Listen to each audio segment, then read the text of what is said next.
देखिए कुछ एग्जांपल्स हम लोग देख रहे हैं जिसमें conservation of mechanical energy law हम लोग अप्लाई करेंगे। यहां देखिए एच हाइट का एक देख रहे हैं इंक्लाइंड स्लोप,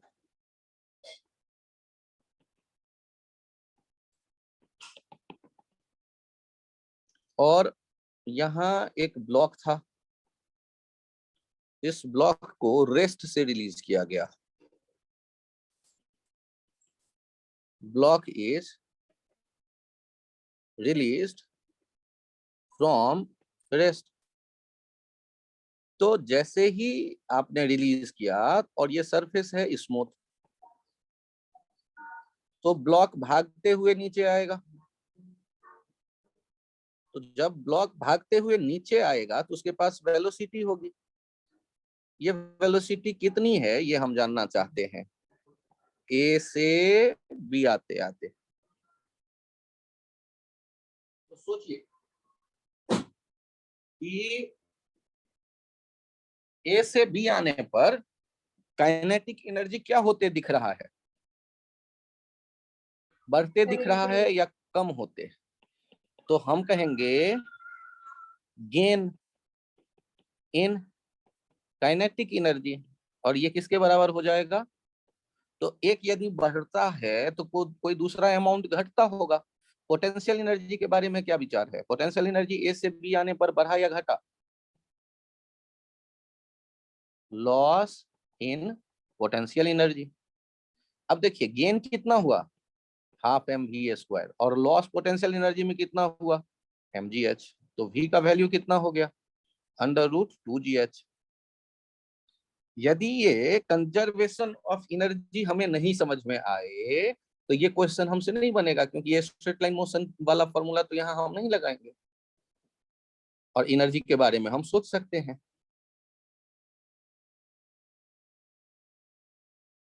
नोट करिए, और यदि कोई कंफ्यूजन हो तो पूछिए मुझसे।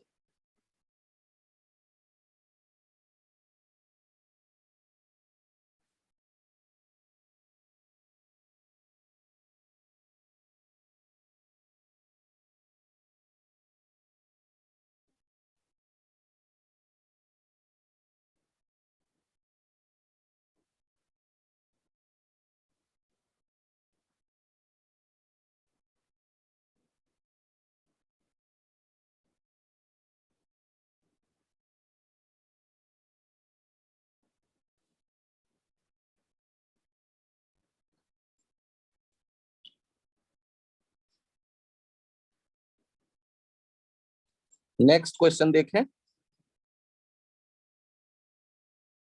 ये नोट कर लिया सबने? पेज चेंज करूं?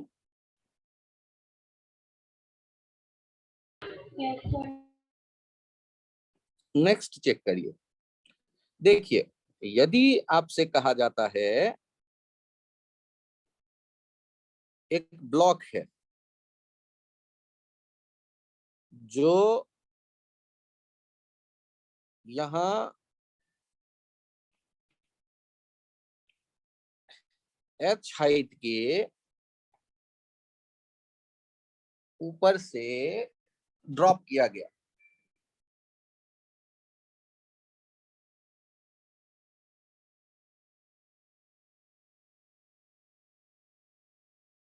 तो आपको बताना है कि इसके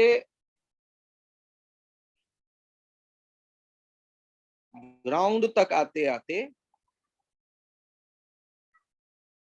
या सोचो h/3 डिस्टेंस पर आकर के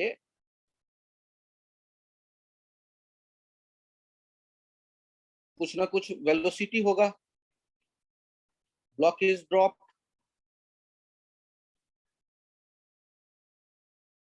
तो इस ए से बी पॉइंट पर आकर के आपको बताना है कि ये कितना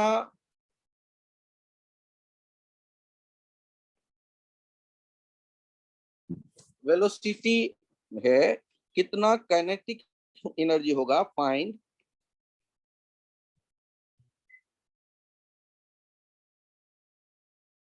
kinetic energy and potential energy at A at B, और यहाँ ग्राउंड पे जब आया उस समय, just before hit at C, find kinetic energy and potential energy.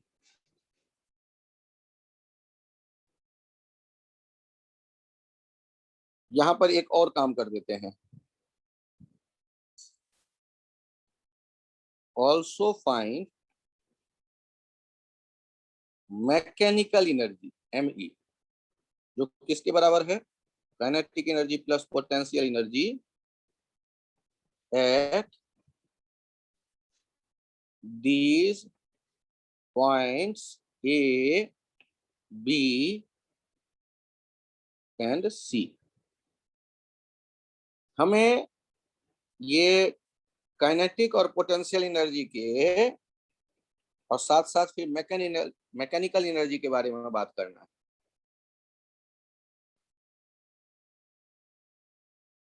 तो सॉल्व करते वक्त देखिए, एट ए काइनेटिक एनर्जी 0, क्योंकि ब्लॉक को अभी छोड़ा ही गया है, वेलोसिटी 0 है, since velocity 0। Potential energy mgh, और mechanical energy kinetic energy plus potential energy equals to mgh। अब देखिए एट बी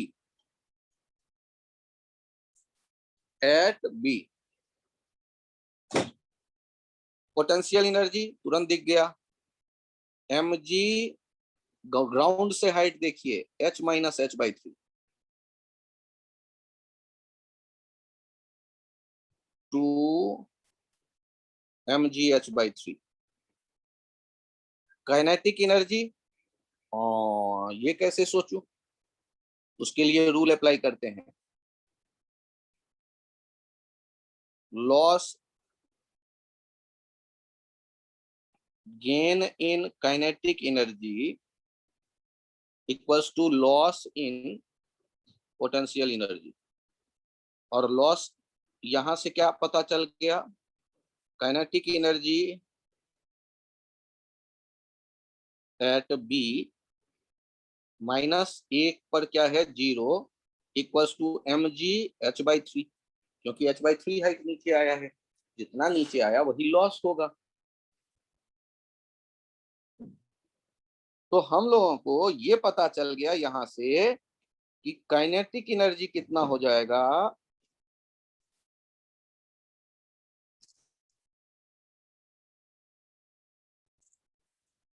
ये पता चल गया यहां से काइनेटिक एनर्जी कितना हो जाएगा mgh/3, और मैकेनिकल एनर्जी कितना हो जाएगा काइनेटिक प्लस पोटेंशियल। तो हम लोगों ने क्या देखा, 2 mgh/3 plus mgh/3 equals to mgh। फिर से लिख दूं, equals to mgh।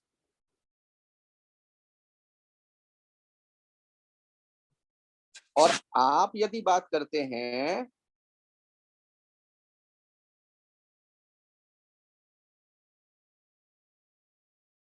Eight C,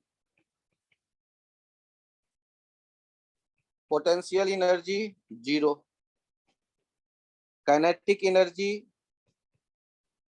eight C equals to loss in potential energy, और कितना, तो mgh नीचे आया है, तो काइनेटिक एनर्जी मिल गया, और टोटल मैकेनिकल एनर्जी या मैकेनिकल एनर्जी देखेंगे तो कितना होगा kinetic energy plus potential energy, mgh plus 0। यहां आपने ये जानने की कोशिश की कि चाहे ए हो, चाहे बी हो और चाहे C, mechanical energy at A equals to mechanical energy at B equals to mechanical energy at C, ये सेम है। और ये सेम है तो रास्ते में किसी भी पॉइंट के लिए आप बात करेंगे तो यही है, ये सेम है, यही है law. It is law of conservation of mechanical energy. Mechanical energy conserved है का मतलब यदि काइनेटिक बढ़ेगा तो पोटेंशियल कम होगा, काइनेटिक और बढ़ा तो पोटेंशियल और कम हो गया। ए से बी आने पर जो पोटेंशियल में कमी आई तो जितना हाइट नीचे आया mgh/3 उतना ही काइनेटिक बढ़ गया। फिर से मैं बताता हूं, ए से सी आने पर जितना पोटेंशियल में लॉस हुआ ए से सी mgh, तो ना ही काइनेटिक बढ़ गया। तो टोटल जो एनर्जी की हम बात करते हैं वो टोटल एनर्जी कांस्टेंट रहता है। काइनेटिक और पोटेंशियल का जो सम होगा वो एक जैसा रहेगा। आपको 9th के स्टूडेंट के हिसाब से मैं सोचूं तो ये पॉइंट थोड़ा हो सकता है कि टफ लगे, लेकिन इस लेवल पे जब हम सोचेंगे तो आपके एनसीईआरटी आपसे एक्सपेक्ट करता है कि मैकेनिकल एनर्जी के कंजर्वेशन को आप समझें। मतलब टोटल एनर्जी कांस्टेंट है ये आपको पता चल जाए। टोटल मैकेनिकल एनर्जी, मैकेनिकल मतलब काइनेटिक और पोटेंशियल।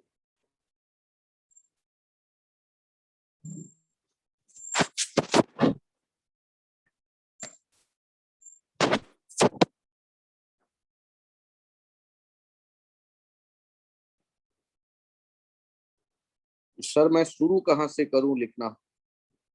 यदि ऐसे विचार में हो तो मैं ये बताता हूँ।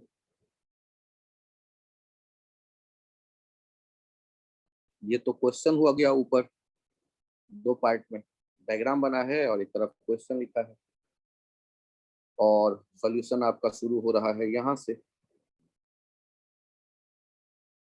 इसके बाद आप यहाँ आएंगे और इसके बाद फिर यहाँ आएंगे।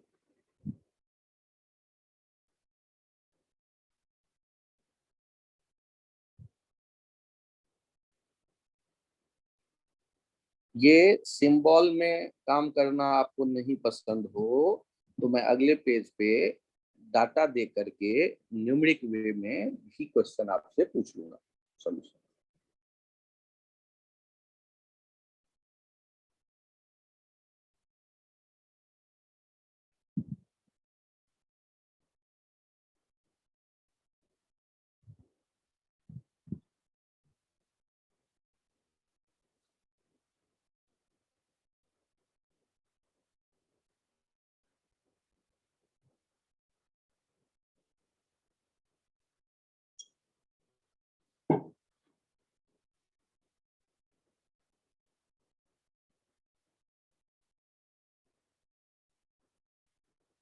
क्या मैं पेज चेंज करूं?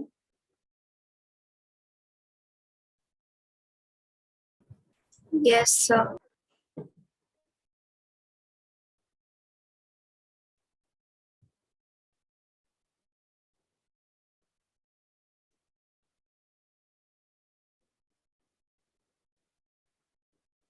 ध्यान से इस बात पे गौर करिए कि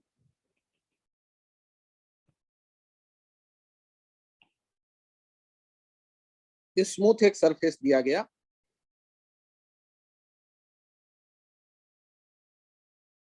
और ये ब्लॉक जो है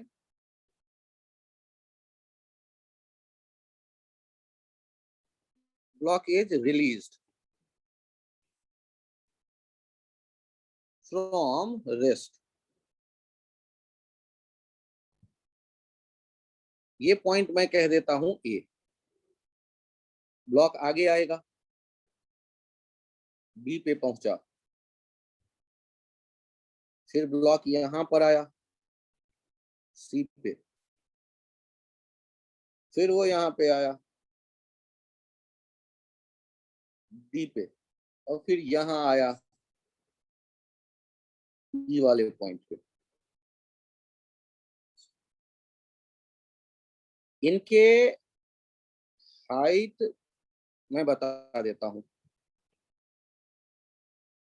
ये है 6 मीटर, ये है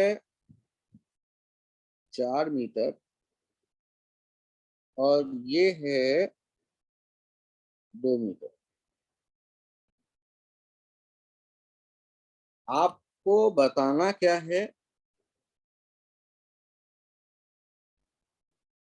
फाइंड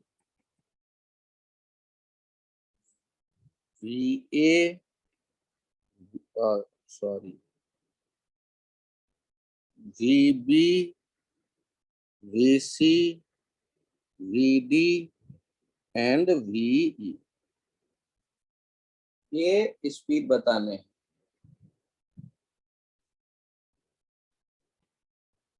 सरफेस के बारे में क्या कहा गया है, स्मूथ कर्व्ड पाथ।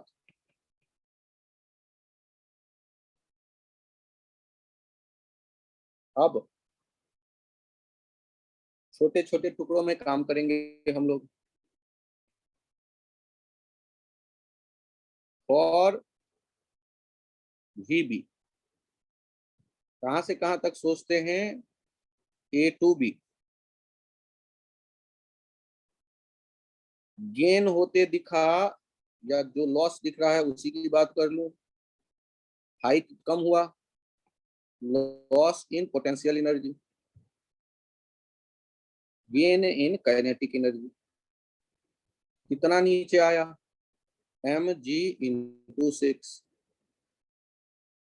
और गेन कितना हुआ, half m VB square. m तो दोनों जगह से चला गया, g का वैल्यू 10 ले लेते हैं, तो ये हो जाएगा 12g या 120 स्क्वायर रूट में, ये हो गया VB, यूनिट मीटर पर सेकेंड। यहाँ मैंने g का वैल्यू लिया है 10 मीटर पर सेकेंड स्क्वायर। क्वेश्चन में जो दिया गया रहे वो यूज करिए, तो मैं जनरली ये यूज करता हूँ, और यदि नहीं दिया गया रहता है तो 9.8 ही यूज करना फायदेमंद रहेगा।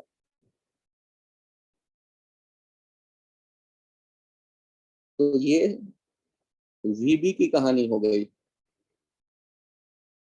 फॉर VC, अब VC के लिए आप B से C भी सोच सकते हैं, लेकिन मैं तो सोचूंगा A to C।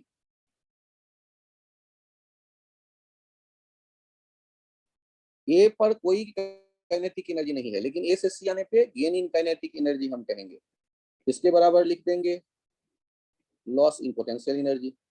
A से C आने पर गेन जो हुआ है हाफ mvc स्क्वायर, और लॉस जो हुआ है वो mg6 - 4, क्योंकि 6 पे तो पहले था और 4 पे C पे है, तो 2 मीटर ये नीचे आया। V0 square equals to 2g into 2, that is 40। ये VC स्क्वायर इक्वल्स टू, तो VC कितना हो गया, √40 मीटर पर सेकेंड। अब बारी आता है कि हम सोचें और VD, तो VD तो सेम लेवल पे है B के, तो इसके लिए यदि देखेंगे A to D, तो पोटेंशियल एनर्जी लॉस कितना हो गया, mg6, और ये हाफ mvd स्क्वायर। सर आप A से ही क्यों सोचते हो, आसान लग रहा है इसलिए। वैसे आप C से D भी सोच सकते हैं, लेकिन A पे हमें काइनेटिक एनर्जी नहीं लिखना पड़ता, तो काइनेटिक एनर्जी का gain direct half mvd square हो जाता है, तो इसलिए ये थोड़ा आसान पड़ता है, तो A से D देख रहा हूँ। तो ए से डी फिर से कितना निकल के चला आया, ये वी डी आ गया √120 लाइक वी बी। और दिख भी रहा है डी और बी सेम हॉरिजॉन्टल लेवल पे हैं, तो दोनों जगह एक जैसा स्पीड होगा।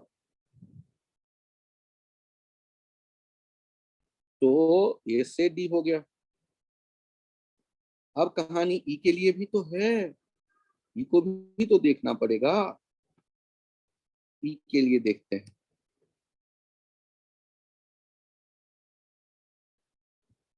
फॉर वी ई, उसके लिए कहां से कहां तक देखें, ए टू ई।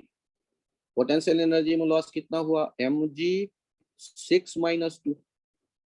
और काइनेटिक एनर्जी में गेन हाफ mv², क्योंकि शुरू में तो ए पे 0 था। यहाँ से वी कितना हो गया, 6 - 2 हो गया 4, 4 और 10 मल्टीप्लाई हो गया 40, 2 से मल्टीप्लाई किया 80, √80। तो ध्यान से देखना, जो जितना ग्राउंड के नजदीक है वहां उतना ज्यादा स्पीड है, तो बी और डी पे सबसे ज्यादा स्पीड है, ई पे उससे कम, और सी पे उससे कम, और ए पे तो था ही नहीं स्पीड। तो जितना ज्यादा पोटेंशियल एनर्जी में लॉस हुआ है ए के रेस्पेक्ट में, उतना ज्यादा काइनेटिक एनर्जी में गेन हुआ है। अब ये यदि आपको मैकेनिकल एनर्जी के बारे में नहीं पता, तो आप ये क्वेश्चन नहीं बना सकते, क्योंकि इसमें काइनेमेटिक्स नहीं लगेगा। इसमें इसमें v = u + at से आप काम नहीं कर सकते।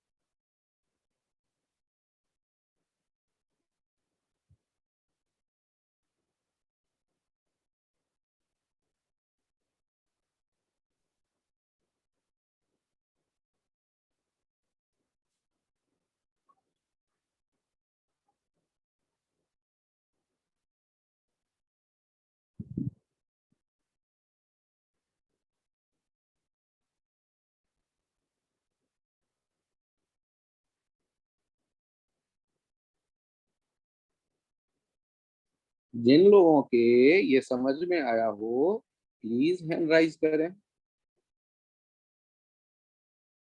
बहुत बढ़िया प्रणय, बहुत बढ़िया जिया, शौर्य, तन्वी, बहुत बढ़िया।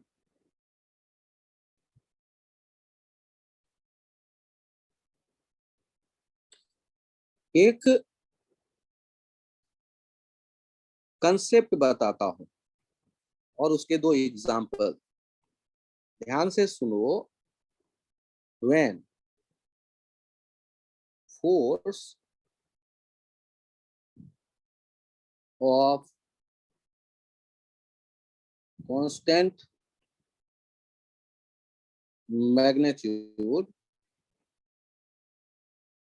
और constant magnitude always acts perpendicular to the direction of its motion or velocity,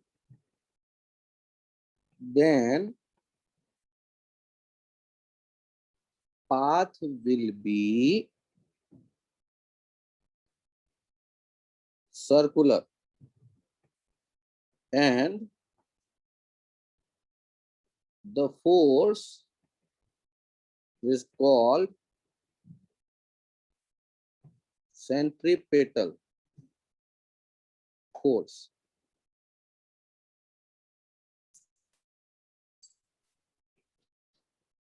Its value is given by mv²/r। और अब यहां आ रहा है work done by the force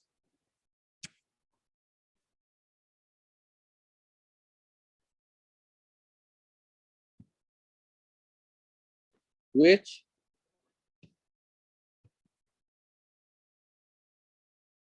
always acts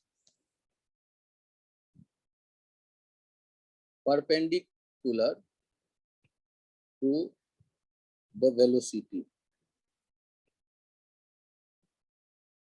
must be 0. आप ध्यान रखिएगा कि यदि कोई पार्टिकल सर्कुलर पाथ पे रहता है तो कोई ना कोई फोर्स उससे हमेशा उसके डायरेक्शन को बदलने वाला होना चाहिए। वो तो ना तो स्पीड, देखिए वेलोसिटी के पैरेलल फोर्स होगा तो स्पीड बढ़ेगा, वेलोसिटी के अपोजिट फोर्स होगा तो स्पीड घटेगा। लेकिन वेलोसिटी के 90 डिग्री पे फोर्स होगा ना तो वो स्पीड बढ़ाता है ना घटाता है, वो केवल डायरेक्शन बदलता है। और ये फोर्स जो हमेशा काम करता है तभी तो हमेशा ये डायरेक्शन बदलता है, और हमेशा डायरेक्शन बदलने के कारण ये क्या होता है, ये सर्कुलर पाथ पॉजेस करने लगता है। और ये जो सर्कुलर पाथ में हमेशा सेंटर की तरफ डायरेक्टेड फोर्स होता है, इसे एक सी सब स्क्रिप्ट दे देते हैं और उसे कहते हैं सेंट्रीपिटल फोर्स। और इसका वैल्यू लिखते हैं कितना, v m v square, m particle का मास है, v square by r, r radius of the orbit है, m v square by r. तो फिर से एक बार सुनिए कि यदि कोई पार्टिकल उसके वेलोसिटी के पैरेलल फोर्स आपको लगता है उस पर दिखे तो स्पीड बढ़ेगा, पर अपोजिट डायरेक्शन में एंटी पैरेलल लगता दिखे तो स्पीड घटेगा। लेकिन यदि हमेशा 90 डिग्री पे, जैसे धागे से गेंद को बांधकर आप उंगलियों से उसे घुमाए हॉरिजॉन्टल सर्किल पे, तो वहां सेंटर की तरफ हमेशा एक टेंशन वाला फोर्स है, उसका वैल्यू होगा m v square by r. ये m v square by r का एक नाम दे देते हैं, सेंट्रीपेटल फोर्स। ये कोई इंटरेक्शन नहीं है, ये एक नाम है। इस डायरेक्शन में जो भी फोर्स होगा जिसके कारण सर्कुलर पाथ पे ये पार्टिकल है, उस फोर्स के लिए हम उसका एक खास नाम भी दे देते हैं, सेंट्रीपिटल। अब मुझे ये बताओ 90 डिग्री पे जब फोर्स है तो यहाँ जो थोड़ा सा डिस्प्लेसमेंट हम देखें तो फोर्स और डिस्प्लेसमेंट कितने डिग्री पे होगा, 90 डिग्री पे। तो यहाँ जो वर्क डन हम लिखेंगे वो वर्क डन कितना होगा छोटे से डिस्प्लेसमेंट के लिए। तो वर्क डन का फॉर्मूला याद करो तो डी डब्ल्यू क्या होता था, F centripetal into D S into cos 90। और कॉस 90 क्या होता था वो भी याद कर लो एक बार, कॉस 90 डिग्री 0 होता था। तो आप ऐसे ही हर एक छोटे छोटे टुकड़े में जो छोटा छोटा वर्क डन होता है उसको डी डब्ल्यू कह देते हैं, चिन्ह चिन्ह छोटा छोटा, उसको मैथमेटिक्स के भाषा में डी डब्ल्यू कहते हैं, small work done, small displacement. Small displacement इस डायरेक्शन में डीएस है, स्मॉल डिस्प्लेसमेंट, और ये एफ सी हो गया। तो वर्क डन यहाँ भी क्या लिखेंगे, D S F C cos 90, तो ये भी 0 हो गया। तो ये जो सब हर एक छोटे छोटे टुकड़े पे वर्क 0 होगा, तो एक चक्कर लगाए या 2 चक्कर लगाए या आधा चक्कर लगाए, टोटल वर्क डन क्या होगा सेंट्रीपिटल फोर्स का 0 होगा। तो हम इसको स्टेटमेंट की तरह ही ध्यान रखते हैं कि यदि फोर्स वेलोसिटी के 90 डिग्री पे कोई हमेशा लगता दिखे तो वो उसका वर्क, टोटल वर्क 0 होगा, क्योंकि हर एक छोटे सेक्शन में वर्क 0 होने वाला है। ये आइडिया यदि लगे कि थोड़ा थोड़ा समझ में आ गया, स्टेटमेंट याद रह जाएगा तो हैंड राइज करें। बहुत बढ़िया, शौर्य प्रणय, अरे वाह जिया,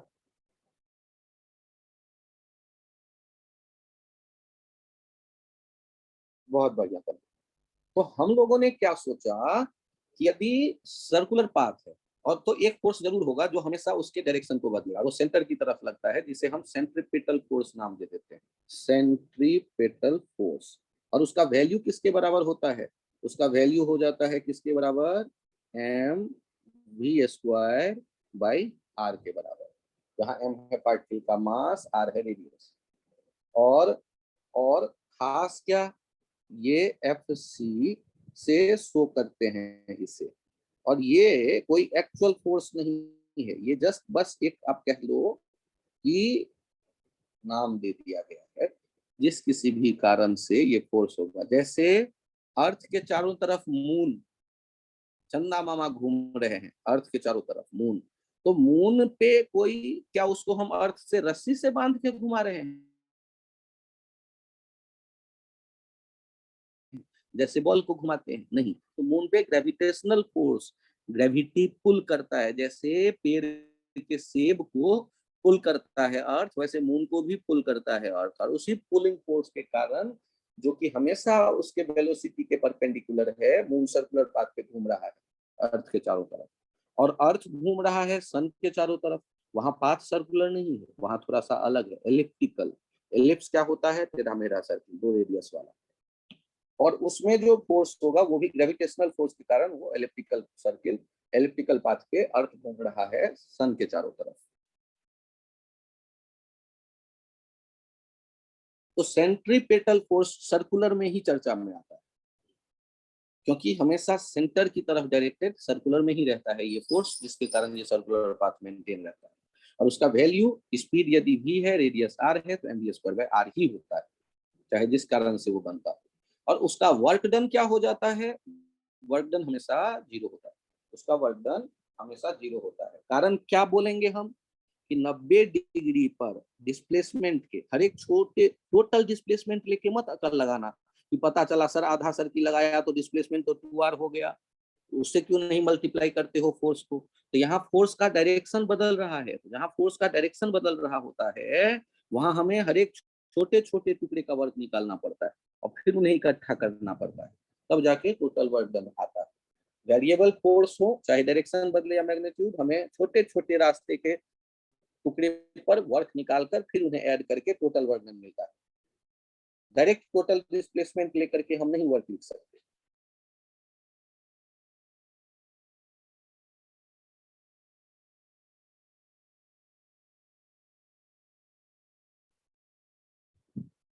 ये पेज चेंज करूं मैं?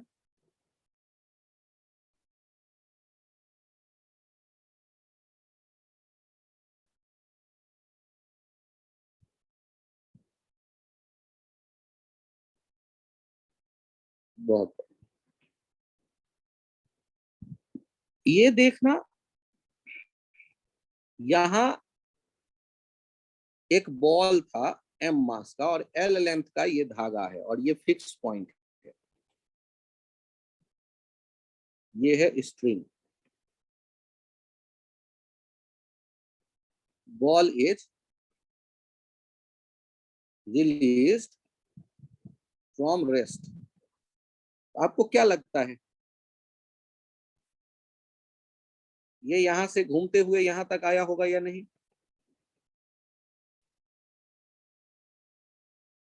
और यहाँ आएगा तो इसके पास वेलोसिटी होगा या नहीं? कितना होगा ये हमें जानना है। और L है 2 मीटर, और G का वैल्यू आप यूज कर लेंगे 10 मीटर पर सेकेंड स्क्वायर। तो ध्यान से देखिए, इस एग्जाम्पल में एक पॉइंट और पूछा गया,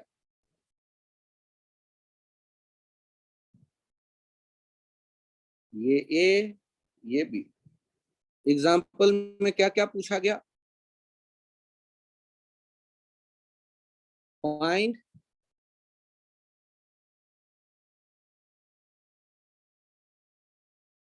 V at B, also find work done by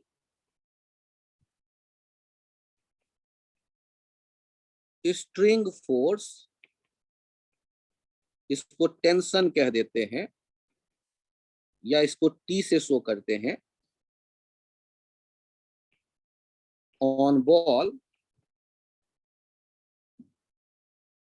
between A B, between A to B.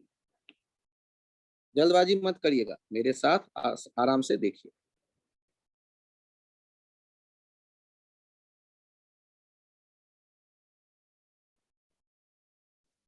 सबसे पहले ये समझिए, for v at b, A to B हम सोचेंगे कौन सा लॉस होते देखा, लॉस इन पोटेंशियल एनर्जी, और बढ़ता कौन सा देखा आपने, गेन इन काइनेटिक एनर्जी। तो गेन इन काइनेटिक एनर्जी हो गया half m v square, rest से आया है, और नीचे कितना आया, वर्टिकल डायरेक्शन में कितना नीचे आया, mgl। तो v का वैल्यू हो गया √2gl, √2 इंटू 10 इंटू 2, √40 मीटर पर सेकेंड। अरे ये यहां भी अप्लाई कर दिया सर आपने। यहां भी मैकेनिकल एनर्जी कंजर्व है, क्योंकि यहाँ ऐसा कोई फोर्स नहीं है जो सिस्टम से एनर्जी छीन कर भाग जाए। सिस्टम से एनर्जी छीन कर कौन भागता है, तो रेजिस्टेंस, फ्रिक्शन, वो सिस्टम से एनर्जी छीन के भागता है। और ये तो हवा में टंगा हुआ एक बॉल था, ऊपर हॉरिजॉन्टल पोजीशन से छोड़ दिया, वर्टिकल हो गया, तो हमें बताना है तो ये कितना नीचे आया, तो एल लेंथ नीचे आते तो दिख ही रहा है हमें, एल लेंथ नीचे आते, loss in potential mgl, gain in kinetic energy half mv square. और इस बात पे जो लोग कंफर्टेबल हैं वो हैंड राइज करके बता दो, यहां सीख गए कि भी कैसे निकालें। अरे वाह, बहुत बढ़िया, सौर्य, तन्वी, प्रणय, जिया, एक पार्ट तो कंप्लीट हो गया। अब दूसरे पार्ट पे हमें सोचना है कि वर्क डन ये धागे वाले फोर्स का कैसा होगा। एक कंसेप्ट ध्यान रखिएगा, स्ट्रिंग कैन पुल ओनली, मतलब धागा केवल पुल कर सकता है, खींच तो सकता ही नहीं। तो जब आप देख रहे हैं धागे को खींचा जाता, धागे से बॉल को खींचा जाता और बॉल नीचे आने वाला है, तो यहाँ जो डी डब्ल्यू लिखेंगे वो क्या लिखेंगे, टी डी एस कॉस 90, तो 0। चलो यहाँ मान लो आ गया है बॉल, और ये टेंशन आप देख रहे हैं सेंटर की तरफ, और वेलोसिटी ऐसे दिखेगा, जिधर वेलोसिटी दिखेगा वो सर्कुलर पाथ पे उधर ds भी दिखेगा, और वहां 90 डिग्री भी दिखेगा, क्योंकि टेंजेंट और रेडियस 90 डिग्री बनाते थे, ये आप क्लास 8 में पढ़ चुके हो। यहाँ जो dw होगा फिर से लिखोगे ds cos 90, ये भी 0 हो गया। तो इस तरह a से b तक, a to b, work done by tension T, string force है, इक्वल्स टू 0। क्यों, क्योंकि हर एक छोटे छोटे सेक्शन में, क्योंकि टेंशन का डायरेक्शन वही है जैसे सेंट्रीपिटल का था, सेंटर की तरफ, वो उसके कारण क्या होता दिख रहा है कि पाथ के किसी भी टुकड़े में हम देखते हैं डिस्प्लेसमेंट और फोर्स जो टेंशन है उनके डायरेक्शन के बीच का एंगल वो 90 आता है, और डॉट प्रोडक्ट में मतलब जो वर्क डन में है वो कॉस थीटा आता है, फोर्स, डिस्प्लेसमेंट और उनके बीच का एंगल। ds के लिए सोचेंगे छोटे छोटे टुकड़े डिस्प्लेसमेंट के, तो वो ds, वर्क डन के छोटे छोटे टुकड़े dw, t क्या है, तो ये धागे वाला फोर्स, टेंशन। आप कहते हो ना रस्सी में बहुत टेंशन है टूट जाएगा, या वायर में बहुत टेंशन है टूट जाएगा, वही वाला टेंशन, धागे के कारण जो फोर्स जनरेट हो रहा है, जो बॉल पे लग रहा है, और धागे से किसी ऑब्जेक्ट को आप पुश नहीं कर सकते, तो टेंशन फोर्स का डायरेक्शन हमेशा किधर दिखाते हैं, जिस ऑब्जेक्ट पे फोर्स देखना है उससे धागे के लॉन्ग दूर की तरफ, ऑब्जेक्ट से दूर, बॉल से दूर, सेंटर की तरफ धागे के लॉन्ग दूर, तो यही होगा। तो ये ध्यान रखिएगा। एक नए फोर्स से आपका थोड़ा सा परिचय हुआ, कि धागा होगा तो धागा खींच सकता है, उसके कारण टेंशन है, और वो जो टेंशन है उसका वर्क डन यहाँ सर्कुलर पाथ पे क्या हो गया, 0। क्यों? क्योंकि चीज हर एक छोटे छोटे डिस्प्लेसमेंट में टेंशन फोर्स और डिस्प्लेसमेंट के बीच का एंगल 90 डिग्री दिख रहा था।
एक बॉल को वर्टिकल अप थ्रो करते हैं 30 मीटर पर सेकेंड। आपसे पूछा गया ये जो h है मैक्सिमम हाइट, तो वहां आके तो ये रेस्ट पे आएगा, वहां मैक्सिमम हाइट क्या होगा, एक क्वेश्चन ये पूछा गया। और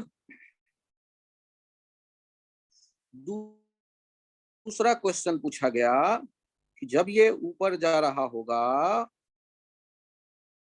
तो मैक्सिमम हाइट के आधे डिस्टेंस पे पहुंचने पर, आधे डिस्टेंस पे पहुंचने पर स्पीड क्या होगी। ये दो चीजें आपसे पूछी गई, मैं इनके नाम रख रहा हूं, देखना ध्यान से, ए बी सी। तो सॉल्व करते वक्त for maximum height H A to C, loss in kinetic energy, क्योंकि स्पीड कम होता गया, गेन इन पोटेंशियल एनर्जी।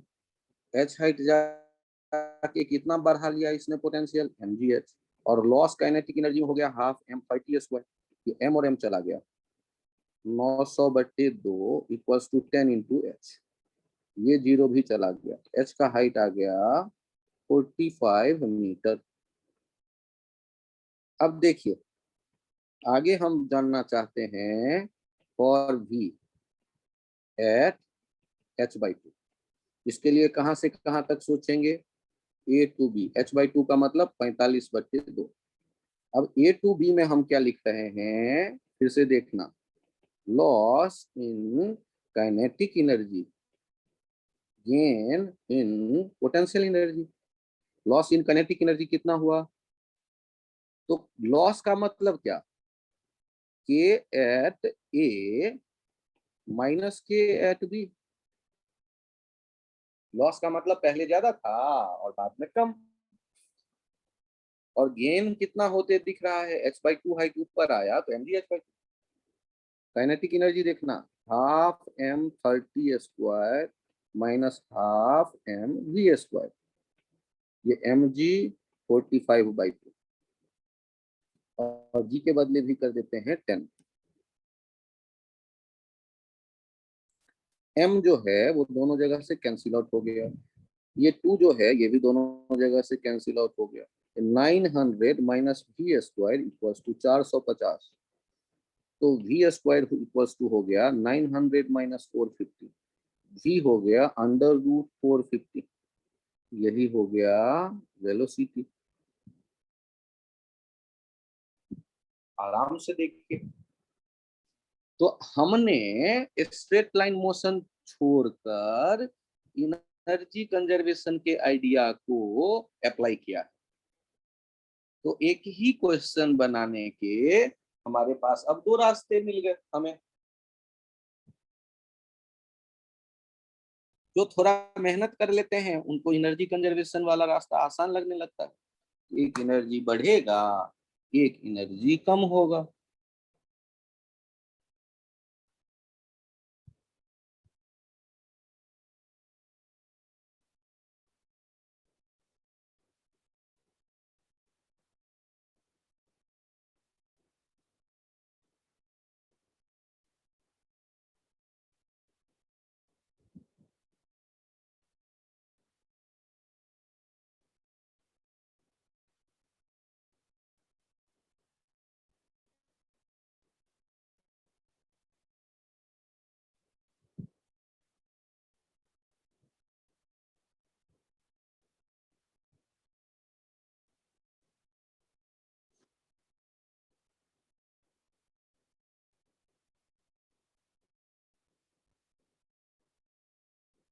लिख लिया, आगे देखते हैं।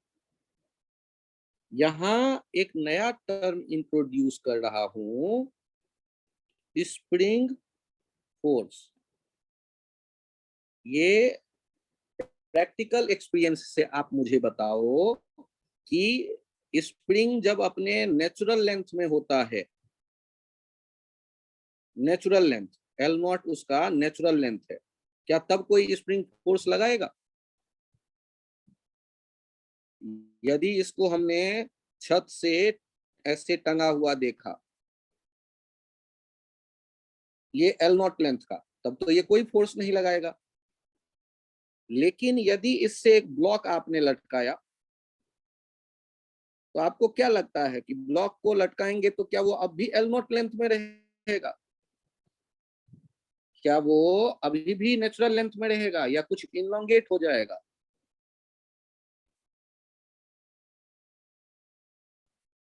ये x कहलाएगा, बहुत बढ़िया प्रोनाउन, इनलोंगेशन। अच्छा ये बताओ, आखिर स्प्रिंग को इनलोंगेट होने पर मजबूर किसने कर दिया? तो ये mg ने। mg के कारण फोर्स लगा, स्प्रिंग को खींच लिया ब्लॉक ने। या यूं सोचो, mg इसे नीचे खींचना चाहता है। और स्प्रिंग फोर्स के बारे में ये प्रैक्टिकल एक्सपीरियंस से मुझे बताओ कि यदि हम ज्यादा खींच करके लंबाई को बड़ा कर दें, इसका मतलब ज्यादा वेट का ब्लॉक हमने हैंग किया होगा। यदि और ज्यादा लंबाई बढ़ा दे रहे हैं ब्लॉक लटका के, इसका मतलब नया वाला ब्लॉक और ज्यादा हेवी होगा। तो स्प्रिंग फोर्स के बारे में एक बहुत इंटरेस्टिंग बात पता चली। स्प्रिंग फोर्स को यदि आप कह देते हैं एफ एस स्प्रिंग फोर्स के लिए, तो यहां हम देखेंगे एफ एस जो होता है वो प्रोपोर्शनल होता है एक्स के। और जब भी कभी आप स्प्रिंग फोर्स देखेंगे, प्रोपोर्शन का साइन हटाएंगे तो वहां पर एक कांस्टेंट आएगा, उसको के कह देते हैं। ये के is called spring constant, spring constant. अब स्प्रिंग फोर्स में एस लिखेंगे तो आपको कहीं कंफ्यूजन ना हो कि ये वर्क डन है, तो आप SPRING पूरा लिख सकते हैं। बाद में धीरे धीरे आप SP लिख के छोड़ सकते हैं कि सर ये वर्क डन नहीं है, ये तो स्प्रिंग फोर्स की बात कर रहा हूं। और अभी शुरू में कंफ्यूजन ना हो तो स्प्रिंग लिख दो आप। स्प्रिंग कांस्टेंट के is called spring constant, proportionality constant. और यहाँ ये भी पॉइंट ध्यान रखिएगा, SI यूनिट ऑफ के किसके बराबर है, F बाई एक्स, और F क्या होगा, न्यूटन, और M किस में है, मीटर।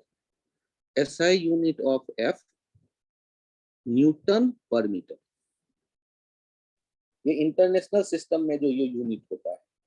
और एक पॉइंट ध्यान रखिएगा,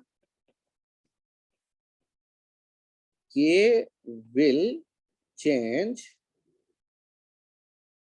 when we change the spring, when we change the spring। Spring को यदि चेंज कर देंगे तभी के बदलेगा, नहीं तो के का वैल्यू एक फिक्स वैल्यू होगा।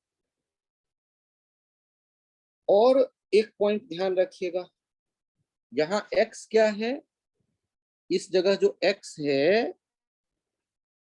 where x is change in natural length, change in natural length, natural length।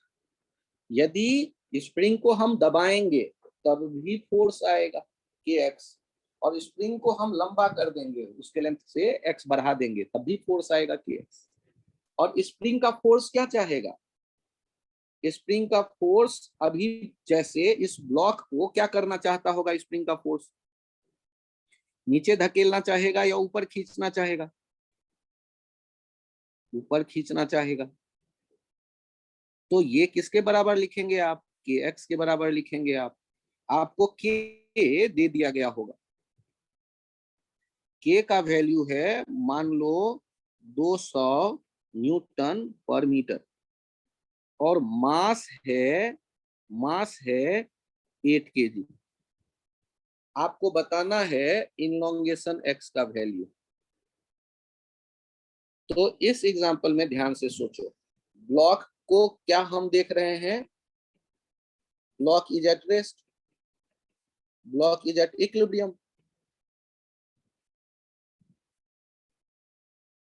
F net 0, तो के एक्स किसके बराबर हो जाएगा, एम जी के हो गया 200, एक्स बराबर 8 इंटू 10। यहां से एक्स कितना आ गया, यहां से 200 या ये 20x हो गया, 8x हो गया 8/20 मीटर, x हो गया 8/20 इंटू 100 सेंटीमीटर, 40 सेंटीमीटर।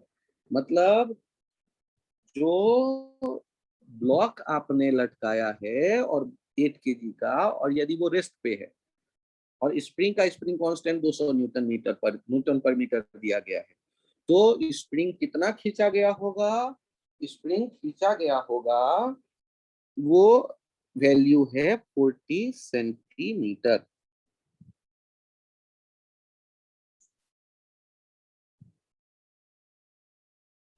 बहुत बढ़िया, बढ़िया।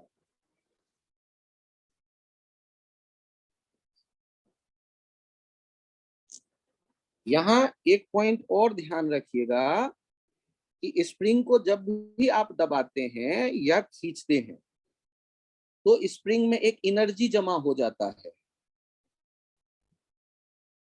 तो when we compress or elongate a spring by x,